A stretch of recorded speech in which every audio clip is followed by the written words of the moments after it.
როგორ შეგვიძლია დავინახოთ, სად გვაქვს პრობლემა თვითშეფასების ნაწილში, კარმული ასტროლოგიისა და ასტროფსიქოლოგიის ჭრილში დავინახოთ ეს პრობლემა. ეზოთერიკაში ასეთი ენერგეტიკული სხეულები გვაქვს, ხო? რომელიღაც სხეულში შეიძლება იყოს გაჭედვა.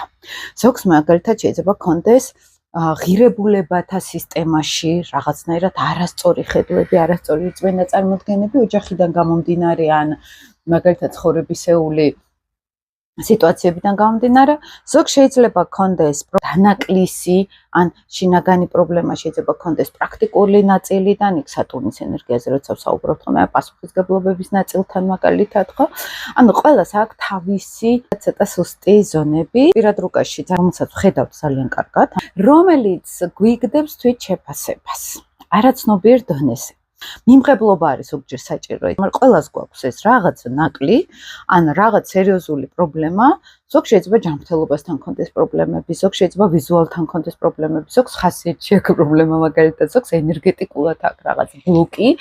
აქედან გამომდინარე, ვივარდება თვითშეფასება, ესე ვიძახით. მე რასაც ვაკვირდები, ხბევნებით კარმულ ასტროლოგიაში გავდივარ სულ თვითშეფასების ნაწილში და აი ის რომ არაფერ შუაში არ არის ეს დაბალი თვითშეფასება და მოვიგონეთ, ესე არ არის ხოლმე. მართლა რაღაც არის იქ ისეთი ჩვენში არსებული რაღაც სისუსტე, რომელიც კარმული ასტროლოგია ამბობს, რომ ეს კარმულად ჩვენ არაფერი არ გავაკეთეთ მაგალითად, აქ არ ვიშრომეთ, აქ გვინდოდა მხოლოდ ან რაღაცებს მივეჯაჭვეთ და ეს გვაძლევს ჩვენ განცდას, რომ ჩვენ სადღაც მოწყვლადი და სუსტი ვართ, ხო? აი ზოგს მაგალითად რო აქვს, რომ ან სიყვარულში გადაეშვება ხოლმე, აი ეს მიჯაჭვულობის მომენტი მისთვის სისუსტე იყო. ზოგს საერთოდ უარყოფა აქვს მაგალითად საკუთარი თავის და პირადზე საერთოდ არ არის ლაპარაკი.